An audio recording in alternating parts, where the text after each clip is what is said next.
Hello, everybody. Just if you bear with us while people are loading up, the joys of Zoom.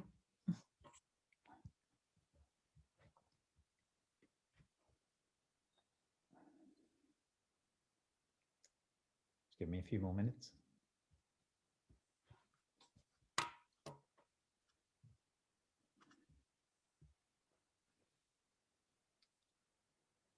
Okay.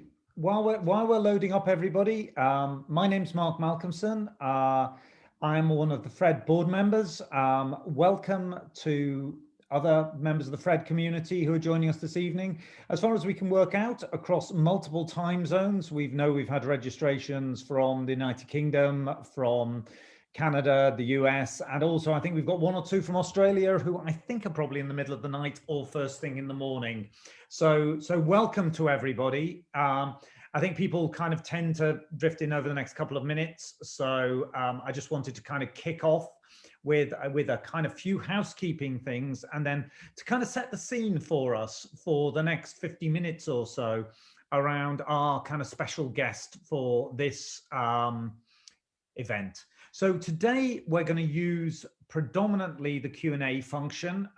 We're in webinars, so our ability to, we wanted to be able to have the dialogue between Noreena and I on full screen. So we've kind of gone for the webinar option, which means if you've got questions, what would really be helpful, because we can't kind of hear you, is if you could put them, and I'm very happy to kind of look at them while we're talking, is put them through the Q&A. We're going to use the chat. I've noticed, I apologize, the Philippines is with us as well. I feel like a Eurovision Song Contest jury member. Jojo in the Philippines has joined us. As I said, it must be an ungodly hour out there, but brilliant to see you, Jojo. And if you could use the chat for general chat and the Q&A for questions, I will ask Noreena questions on your behalf, as well as obviously the questions I've kind of done off the back of the book. So that's kind of the order of play. I'm going to get the questions going with Noreena, but then as people have questions, feel free, either something we've discussed or to actually something that you are intrigued about, whether Noreena has a view on. What we're going to talk about is, and actually you can see behind Noreena the American version, which has just been published, and this is the British version, which was published first back in September, October time last year. And I had the great pleasure of having Noreena take part in our Mental Wealth Festival at my college, City Lit, back in November. And the Mental Wealth Festival looks at all aspects of mental health, both the positive side and the negative side, and how you can improve people's path around mental health and well-being. And Noreena was a tremendous guest on that. I've actually known Noreena for about 5 or 6 years now.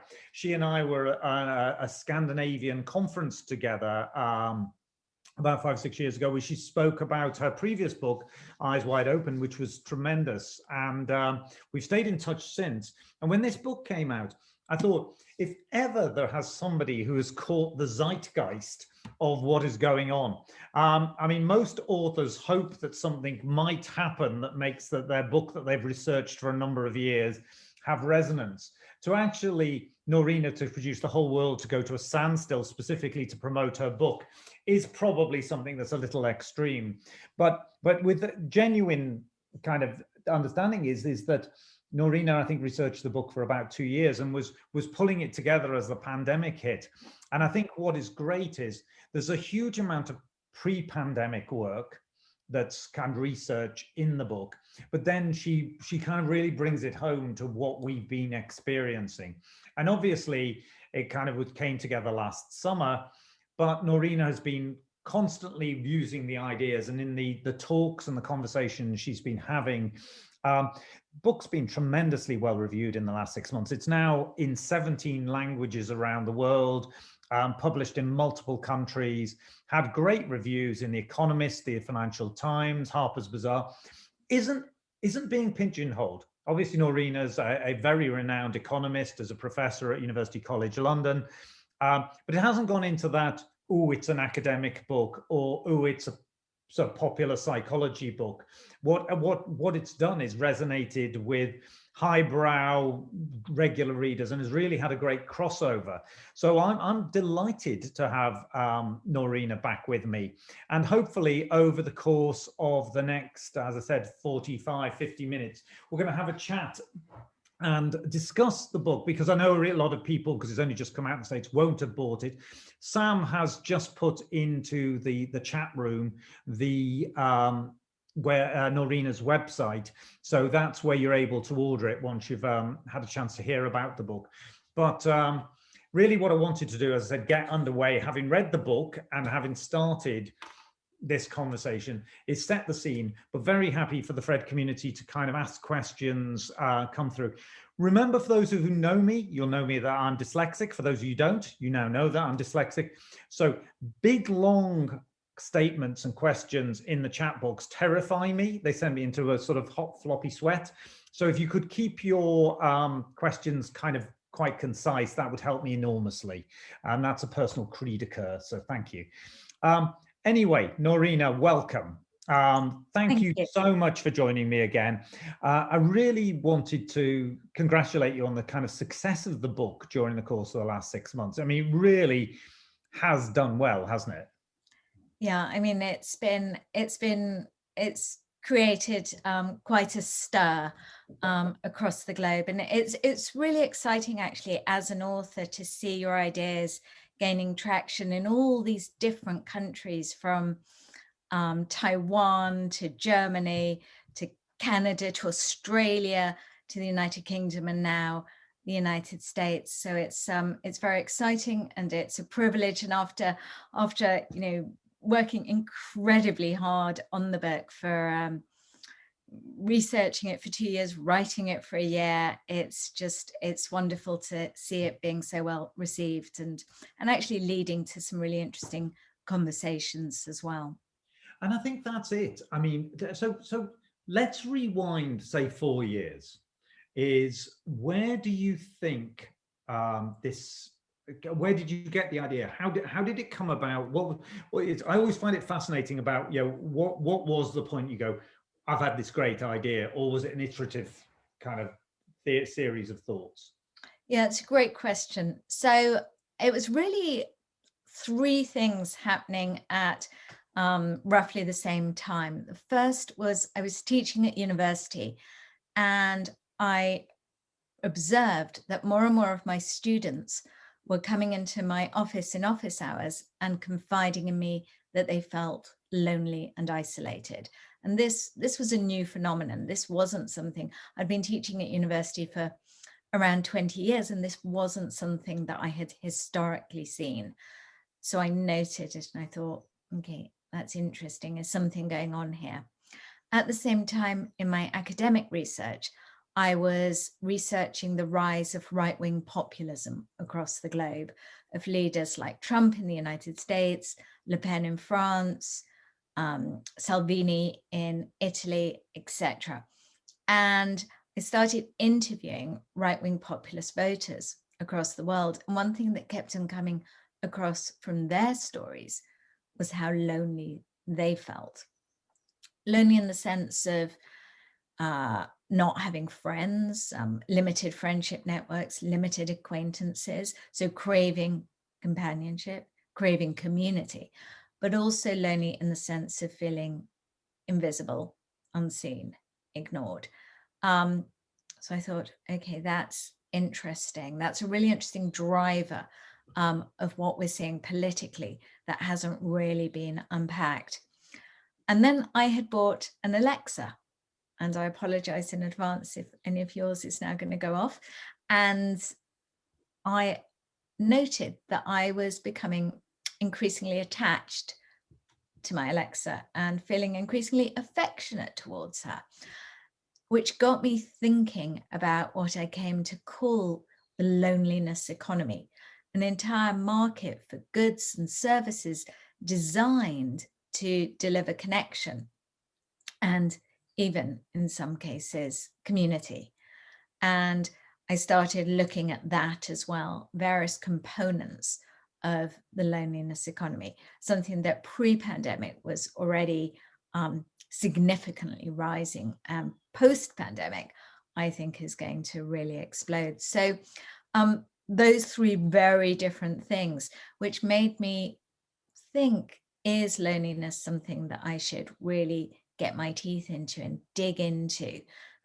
Is loneliness perhaps driving, shaping, not only reflecting the world in which we live in, but also driving and shaping it?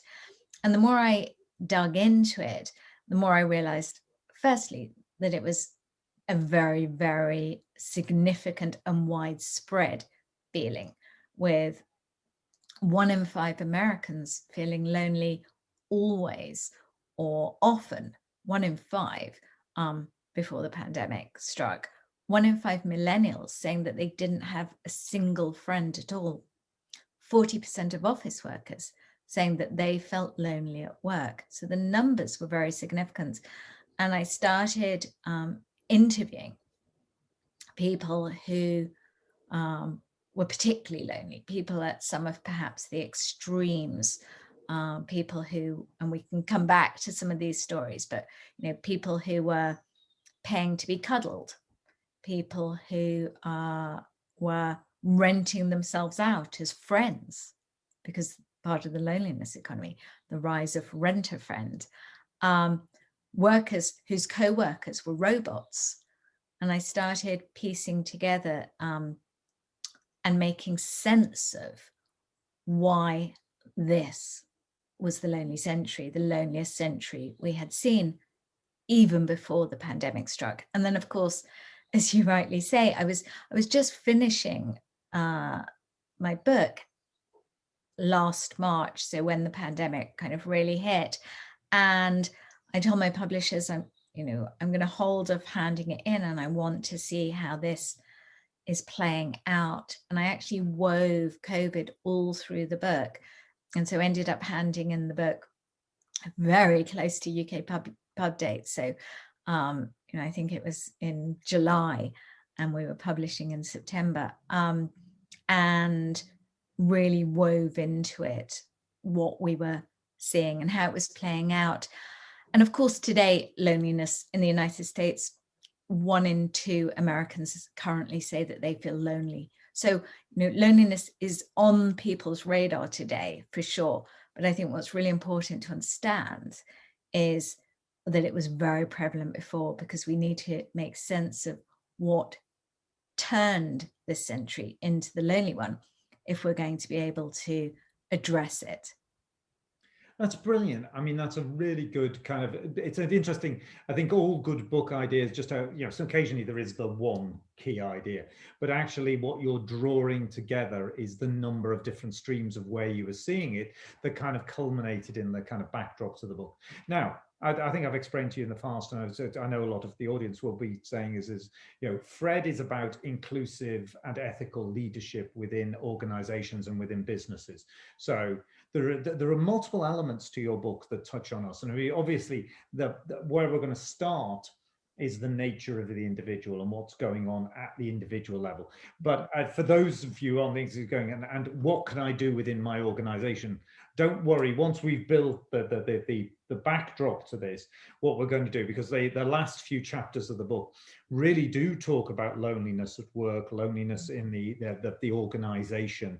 And I think for us, if leaders are going to do what they need to do to create an environment where their staff are happy, productive, cohesive, then this is an issue that we all really need to tackle. And I mean, as a boss of an organization myself, I'm kind of like, I reread the last few chapters around loneliness in the office. Now, we're going to have an argument about open plan in a minute, because I obviously have very different views on that from you. But genuinely, you do think, oh my God, what am I not seeing in my co-workers when we're actually in the office together? What am I missing? Because I don't think that many is. And I should imagine a lot of people reading the book and a lot of people hearing you will think, oh my God, I'd never thought of it that way. So if we can take a step back first and kind of paint the picture about loneliness in society, is what do you think the key strands have been to kind of create this modern day kind of crisis? You're saying it's kind of, we're in now in we're 20 years into the lonely century, but where are the component parts? What have you seen? How did this come about? It didn't come about overnight. No. So there are a number of drivers that that are responsible for it. From the fact that we do less with other people than we did in the past. We are less likely to be members of trade unions. We're less likely to go to church. We're less likely to be members of parent-teacher associations. We're more likely to live on our own. We're less likely to eat with others. So we do less with others. So that's definitely part of the reason. Social media, our smartphones, also part of the reason, for sure. Perma-connected, yet perma-distracted. We're together, yet we're alone. The way our cities have been designed for cars rather than for people. The mindset, our mindset, what we might think of as the neoliberal capitalist mindset, a mindset in which we've come to see ourselves increasingly as competitors rather than collaborators, as hustlers rather than helpers, as takers rather than givers.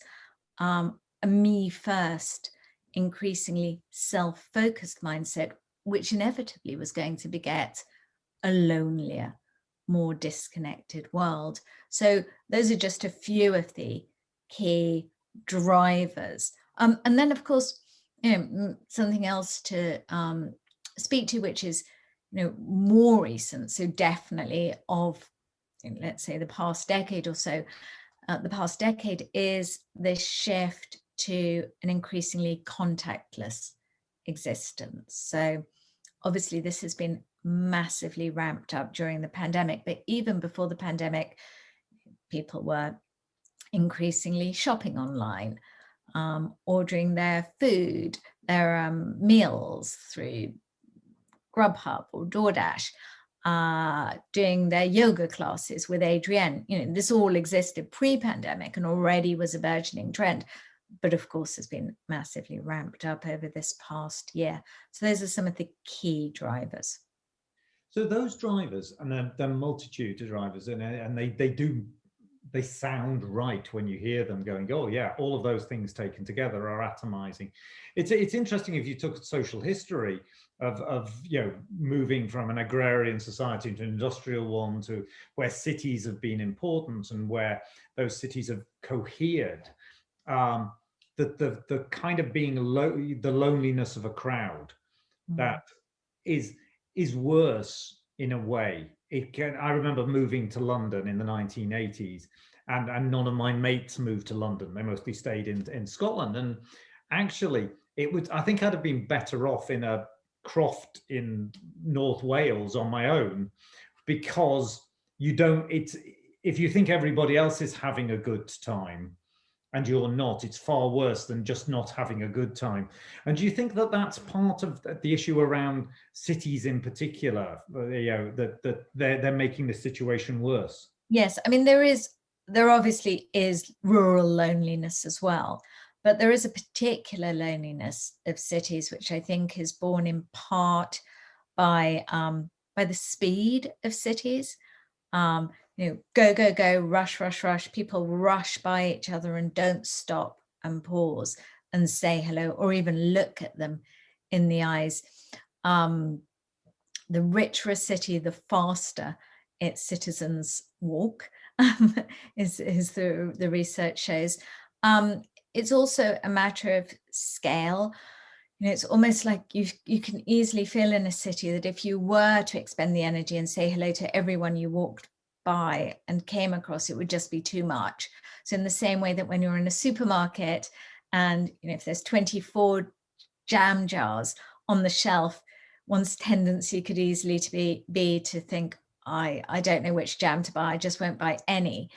When confronted with all these people around you, it's easy to actually just think, I'll put my noise cancelling headphones on and keep going. So partly about the scale of the city as well, and partly about the what draws people to cities in part is the anonymity. And there's a lot of positives that come, of course, with that anonymity, where you're not in a small village where people are peering behind the net curtains and looking at what you're doing. But with the anonymity also comes a price which is that we are less likely to know our neighbours, less likely even to know our neighbours' names. So it's that was all happening before March 2020.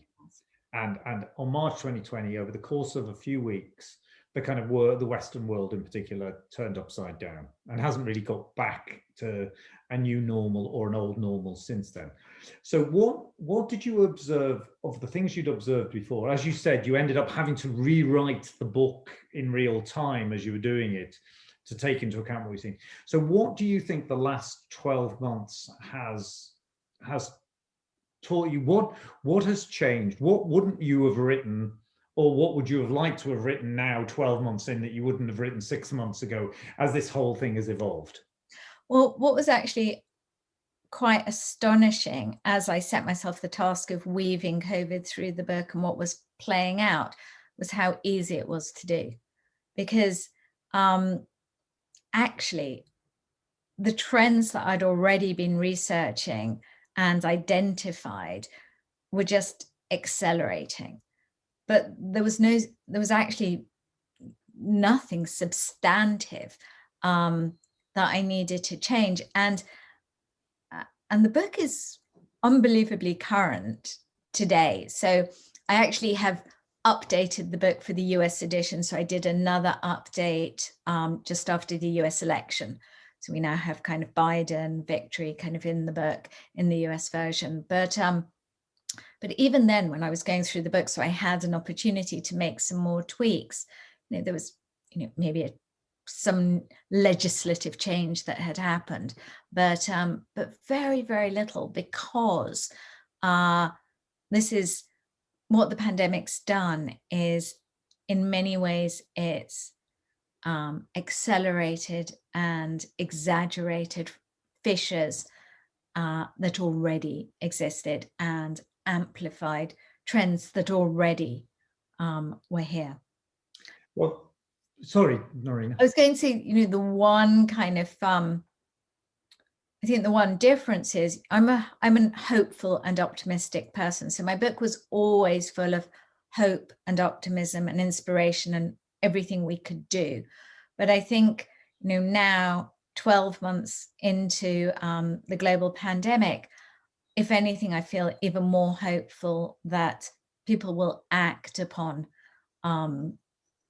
these ideas, because the appetite now for change is real, and the desire to come together again and reconnect and reunite stronger than it was a year ago. So I feel I have to sell that part of my book and my mission less. So actually, I think you might have partially just answered this, but my friend Rob Stevenson, do you think the pandemic will catalyze positive change regarding loneliness as we better appreciate the value of social connections? Has this kind of given us a bit of a punch in the side of the head to say, oh God, this, for those of us who are quite complacent about it, do you think it's been a positive jog?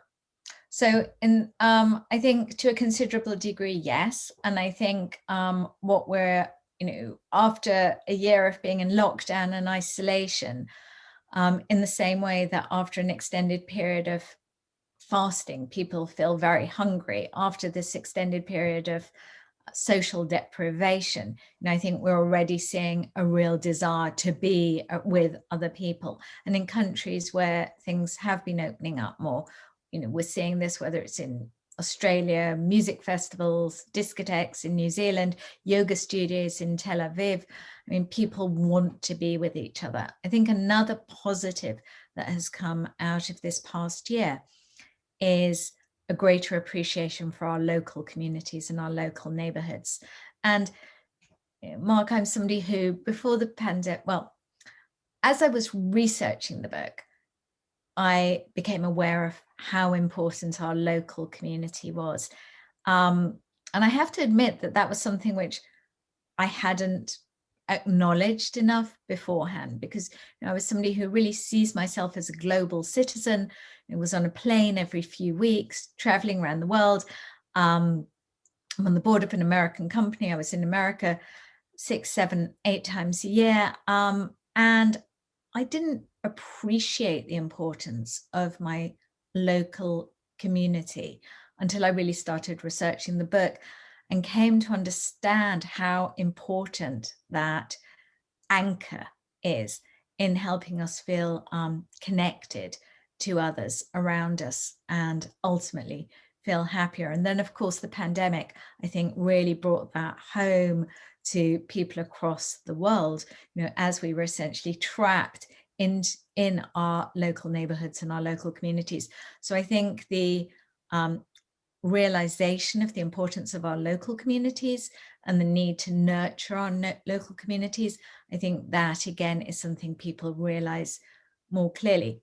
But at the same time, there's a countervailing force, which is this acceleration of contactless living, the acceleration of a life experienced virtually rather than face to face. And why this matters is not only because virtual relationships, I argue, are qualitatively less good than in-person face-to-face interactions. And I think for many of us who've just spent a year on Zoom, even though it's great that we are together, would rather be in a room together if we could be. But also because of the ramifications it has for democracy itself. Because it's through those in-person face-to-face interactions, when you're wheeling your trolley around a grocery store and being careful not to bump into someone and to let someone pass by. It's when you're in the yoga studio and you're placing your mat and you're thinking, I don't want a downward dog right in front of someone else's face. It's in those moments that we think about others and that we practice civility and reciprocity, the fundamental skills that underpin inclusive democracy. So I worry about that for that reason too. I think it's so interesting. We didn't at the beginning. Peter's just put a point, is it? And I think he's giving 2 definitions of loneliness.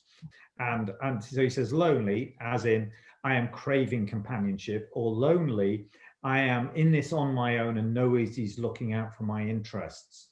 And they're 2 alternatives. And either of them are your lonely, or have you got another lonely, or are there multiple lonelies? So great question and point, Peter. So yes, I define loneliness as not only being craving intimacy and companionship and craving connection with friends and family, although it is that too, but I define it as also being a sense of feeling disconnected, not only from your friends and family, but also from your fellow citizens, your government, your employer, a feeling of being invisible, uncared for, unseen, not only in your most closest environment, but in a more existential state too, vis-a-vis these bigger institutions that you don't connect with. So for me, loneliness is personal, but it's also political. Its drivers are also economic, technological, etc. So really, really good to clarify that. Thank you, Peter, for that question. And I think it's before we dive into specific examples, is what do you see? Are the countries that, is this a Western problem? Is this a global problem? Is this, we all look at New Zealand and think they're bloody marvelous and they're doing so many good things around the pandemic and they've got a lovely prime minister, so they must be all right. Are there good examples and bad examples, or is this pretty much we all need to get our act together globally at the moment? So loneliness is not exclusively a Western phenomenon. We're seeing really significant loneliness levels as far afield as China, India, South Africa as well. But what we do know is that the more individualistic a country is, the lonelier its citizens are. And of course, the United States and the United Kingdom are particularly high up on the individualism scale. So there is that link. But why we're seeing non-Western countries becoming lonelier is in part because they are becoming increasingly individualistic themselves. And fascinatingly, you even see this in pop song lyrics. So in the West, people who've studied pop song lyrics since the 1980s have found that words like we, us, and our have steadily been supplanted in pop songs by words like I, me, myself. And interestingly, the same has been found in China, in Chinese pop lyrics as well. So I think that really kind of lands that point. So yes, not exclusively Western, but actually, the numbers are pretty similar across most of the world now. I could single-handedly blame Joan Alma Trading in the 1970s for the song Me, Myself, I. But that was a great song. It was a great song, but she obviously started a downward trail.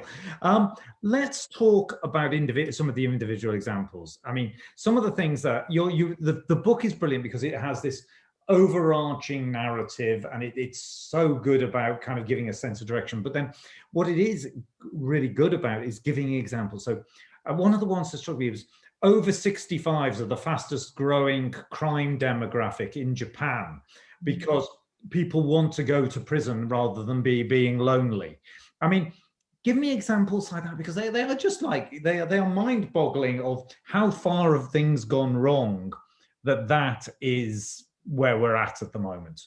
Yes. Well, another, so that is a very sad story. So, the fastest growing demographic who are being incarcerated in Japan are over 65s.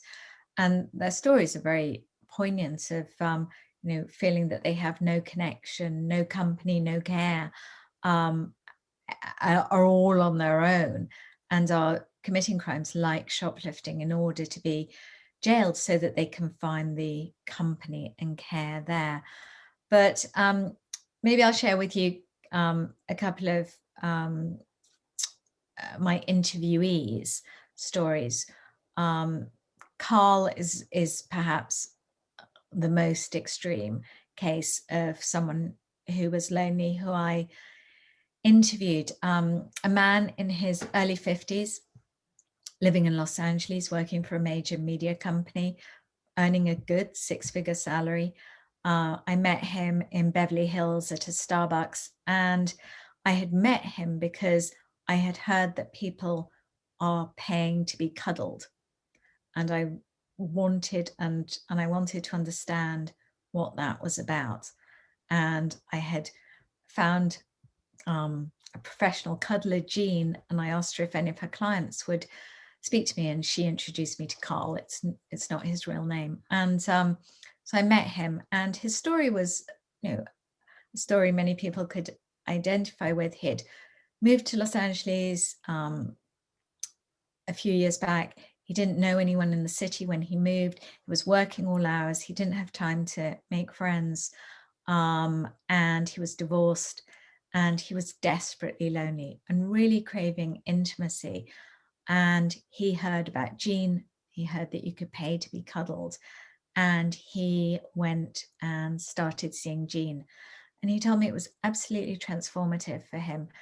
I was very clear, this is not sexual. This is really just somebody wanting somebody to kind of put their hand on them and hold them, give them a hug. And he told me it was transformative. He was so much happier. He was so much more productive at work. I said, gosh. And then he said, you're not using my real name, are you? And I said, no. And he said, well, got to tell you, over the past few months, seeing Jean hasn't been enough, and I'm actually paying other people to cuddle me. And I said, gosh, that must be getting really expensive. And he said, yes. And I said, how do you afford it? And he said, I sleep in my car. And this is a guy who works for a major media company, has a good job, who is so craving connection and intimacy that he is now sleeping in his car, showering in the 24/7 gym, leaving his food in the refrigerator at work just so that he can have that intimacy. I mean, obviously that's a really, really extreme case, but it does speak to how lonely some people are. Another thing that I did as part of my research was I rented a friend in New York. I had learned that you can rent friends, that there was a growing market for friends that you could rent. There's a website with over 600,000 friends for hire. And so when I was in New York, I rented Brittany for a few hours, an Ivy League graduate. We met downtown, drank matcha tea together, wandered around McNally's, my favorite bookstore in New York, together, went into a clothes shop, tried on sunglasses, tried on hats. It was like being with, obviously not an old friend, but like being with a new friend, somebody who you were clicking with. You know, she was laughing at all my jokes. Well, of course she was, because I was paying her. But it's amazing how you don't tell yourself that until afterwards. Although it all came clear to me, I was reminded quite brutally that I was paying her because we're standing in the clothes shop, and she turned around and she said, "Time's up, that'll be $120, please." But when I asked her who was hiring her, her answer was interesting and enlightening. She said, typically 30 to 40-year-old men and women as well as men, people who'd moved to New York, working really long hours, working in finance, technology, consulting primarily, didn't have time to make friends, didn't have friendship networks in the city, and just wanted someone to go for a coffee with, go to a movie with, go for a walk in the park with, and were paying for it. Those are just a couple of the examples that I talk about in my book. But my book's full of stories of people I met, of things I experienced and tried out as I investigated this subject. No, and I think that it takes it from the macro level into a lot of intimate stories, which are in some cases feel a little extreme, like Carl, but in other cases, they are very good at sort of bringing to life some of the issues of where you think, oh my God, whether it be robots, whether it be connections and things.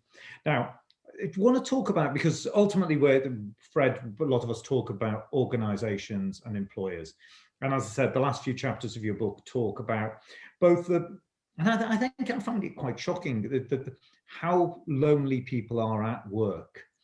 And I think a lot of us tend to think, and certainly, maybe the older of us think, oh, well, actually, that was the place that I made my friends. And a lot of my friends it was an instant social life when I was in my early 20s, I think. But something seems to have changed a lot in recent years, where work isn't that place of community that it was. So on one hand, you talk about that, and then the other one is actually quite an insidious, you call it the digital whip, the chapter of how certain types of organizations are actually spying, surveilling, processing their employees. So let's talk about the absence piece first, that bit of why isn't work working around community and camaraderie? What's kind of again gone wrong here? Yes, and again, it's important to contextualize it with the data that 40% of office workers say that they feel lonely at work, which is an incredibly high percentage. And why it really should matter to organizations is because loneliness is bad for business. We know that lonely workers are less productive, less efficient, less motivated, more likely to quit a company. We know that the single biggest determinant for whether someone will leave a company is whether they have a friend at work. Yet most people nowadays actually don't have even a single friend at work. So how have we got here? A number of factors again at play. Something as simple as we don't eat together at work anymore. We don't take breaks at the same time. Think about your typical work day. Most people will take their lunch now, sit alone al desco and eat their food in front of their computer screen. In the past, people did eat together, and it may sound like, well, does that really matter? Well, it turns out it does, not only actually for how bonded people feel, but for how well they perform. There was a study done in Chicago of firefighters, and the researchers wanted to understand why particular companies of firefighters performed significantly better than others. And what they found was that the companies that ate together not only felt much more bonded to each other, but performed twice as well as companies that didn't, which was fascinating. And I was speaking to a psychiatrist in the United Kingdom who works with the with the UK military, with the army. And he really felt that a factor that was kind of playing a part in spoiling the strength of bonds between servicemen was the fact that in the UK army, they had stopped eating together communally and had gone to a kind of eat whenever you want, pay as you dine type system. And he felt, interestingly, that that was playing a big part too. And Bank of America actually did a trial not on eating together, but on employees taking breaks at the same time. And they piloted within one of their offices, all the employees taking breaks at the same time. And they found, similarly to eating together, just taking a break at the same time, employees felt more bonded to each other and also more productive. So part of it is as simple as that. Another reason, and I know we have different views here, Mark, is the open plan office. I've worked in open plan offices, and I know that for me, my modus operandi was noise cancelling headphones on, just kind of keep focused on my work. And it turns out that I wasn't alone in this regard. There was research done by Harvard Business School where researchers tracked a company who moved from offices and cubicles to an open plan layout. And what they found was that rather than communicating more face-to-face with each other, which of course is what you'd expect, they actually communicated significantly less face-to-face and much more by email and various messaging apps, which to me makes sense because the panopticon nature of the open plan office, where everyone is looking at each other,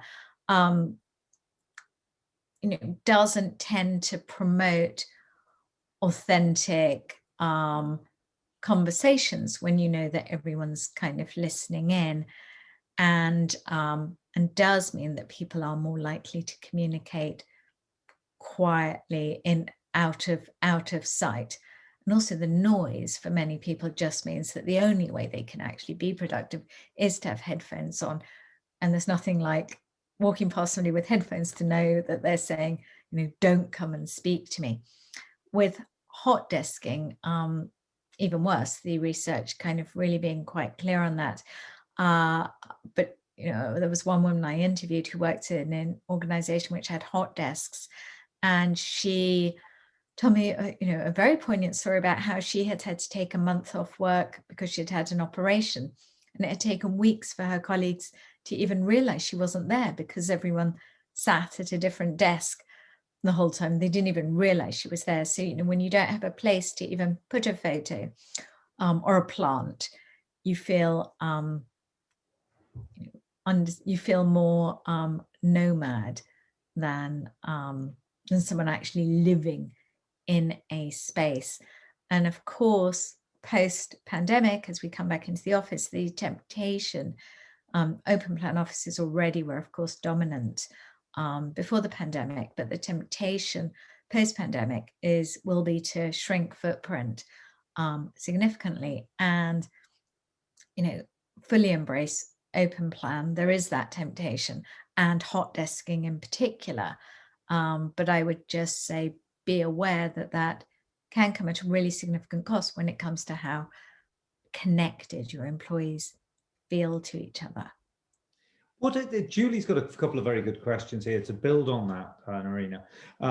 What accountability do large organizations have for caring for the mental and social well-being of their colleagues inside or outside work? And then the supplementary that I think is really interesting, given the increasingly litigious, and I would say there's a litigious element that work has got, that's again meant that people are more boundaried around things, is what's the appropriate boundary? Does it ever bleed over into being too intrusive around, are you all right? Are you things like that? Some people, yeah, where do we draw those kind of distinctions? So what's the organization's responsibility and what the individual's responsibility? Yes. So from a purely kind of pragmatic business bottom line perspective, it's bad for business if your employees feel disconnected and lonely. We've already kind of established that. But should you, as an employer, care about the mental health of your employees? Well, again, there's another pragmatic reason with the growing interest and emphasis of investors on ESG criteria. Mental health of employees is increasingly, I believe, going to be a factor that they're going to be looking at, noting, and making investment decisions on. So again, there's a business justification for doing so. Of course, there's also a leadership imperative, I would argue, but in many ways that goes without saying. But I know that it's helpful for people who already understand this to know that there's also a kind of legitimate business reason to say, we need to be thinking about our employees' welfare and health, and there clearly is. In terms of how intrusive should you be, these are, I think, even before I wrote, one of the things that really struck me in my research, and we haven't yet touched upon, is the fact that the young are actually the loneliest generation. So your youngest employees are likely to be the loneliest, and also the ones who are disproportionately suffering from anxiety or stress. We know that as well.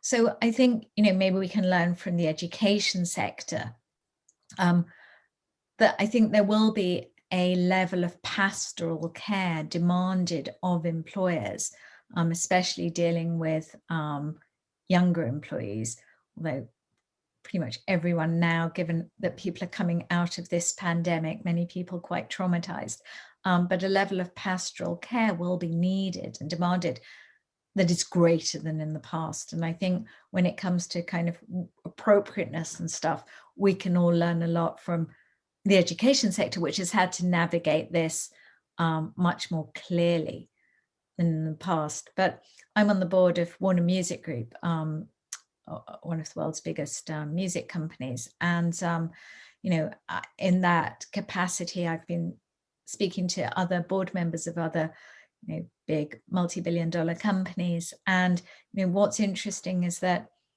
mental health is increasingly being something that is being talked about in the boardroom as well. And, really being on top of how your employees are feeling.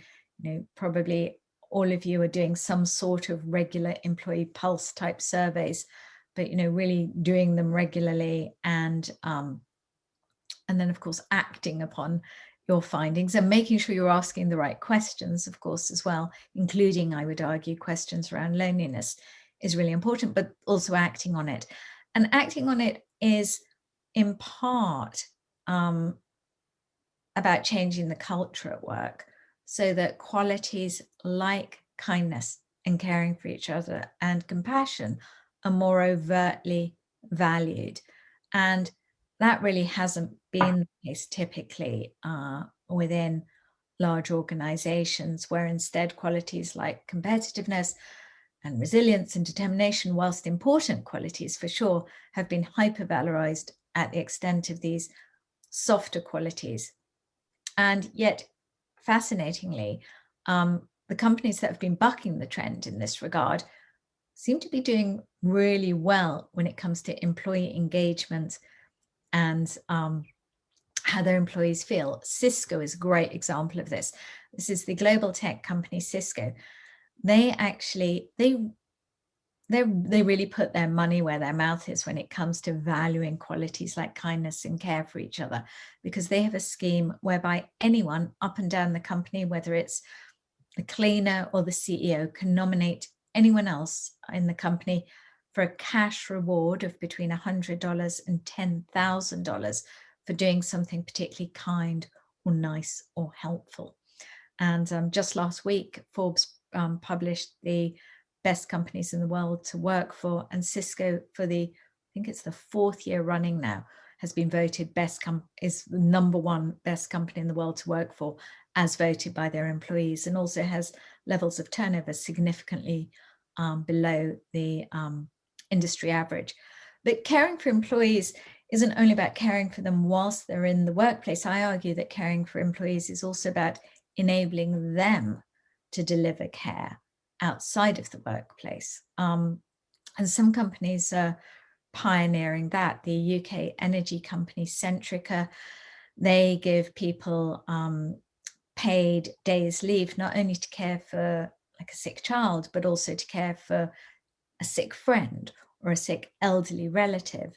Salesforce gives 9 days paid days off a year to do voluntary work, so to contribute to your community and neighborhood. So enabling employees to have time off to care and time to care, so that they're not working such crazy hours that they don't have that time to care, I think are also things companies need to be increasingly thinking about moving forward, and will be increasingly demanded by the best hires. Now, you end almost as a kind of the book as a manifesto, and it's kind of great that in a sense as you be a rallying cry. It could be very easy to be like, here is all this dreadful stuff, everybody's lonely, everybody's sad, isn't it awful? Thank you and good night. And some of your economist colleagues would probably have stopped there. What I love about the book is the fact that you do end on that positive note. And in the last few minutes, what I thought would be good is tell us some of the things that you propose, because I think this is about what are the take homes that the audience tonight might benefit from. Yes. So my book's full of ideas of what we can do, full of ideas of what governments can do, what businesses can do, but also what we can do as individuals. And just to speak to just a few of those. First, we can put our phones down more and be more present with each other. I know it's hard. I know how addictive our devices are, designed to be so for sure, but we can much more consciously try and be present with those around us.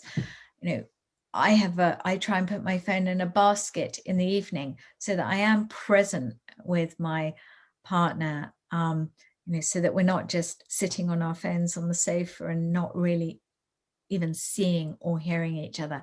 And I try and take a digital Sabbath 1 day a week where I'm not on my devices, again, so that I can be present with those around me. That's something we can do. We can also really actively nurture our neighborhoods and our local communities, especially, I'd argue, our local stores, our local cafes, our local yoga studios and gyms, who are really, many of whom are on their knees at the moment, given the pandemic.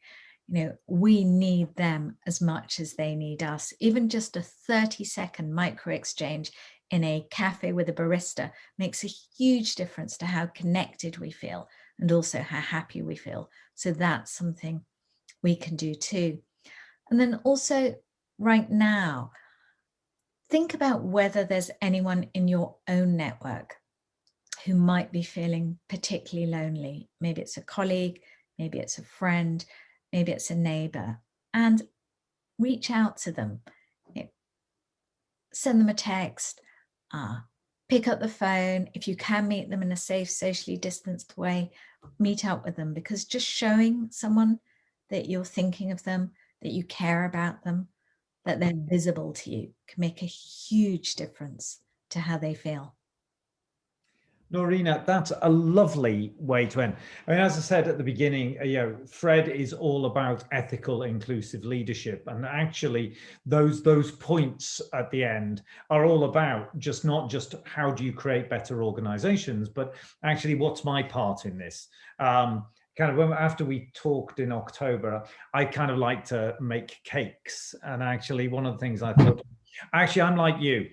We moved in this house 5 years ago. My partner knows everybody. I didn't know a single person in my neighborhood apart from the next door neighbor.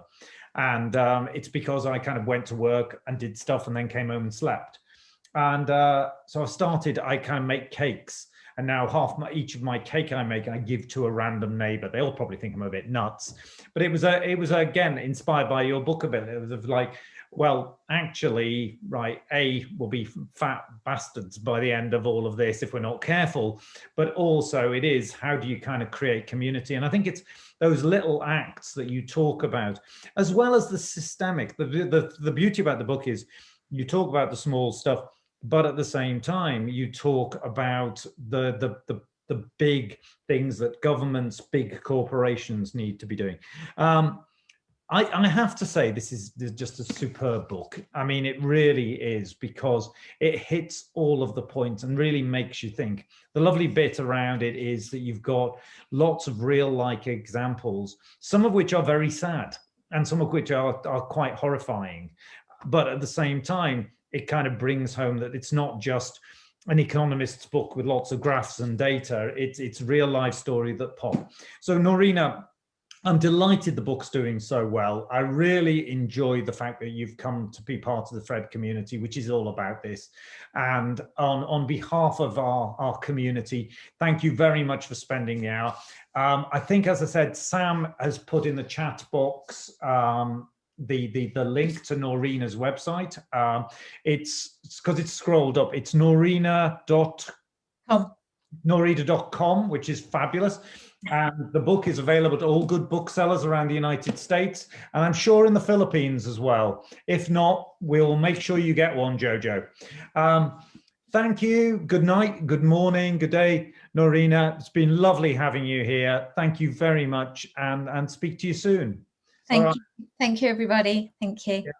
Lots of nice little comments coming up. All right. Thank you. Thanks, everybody. Good night.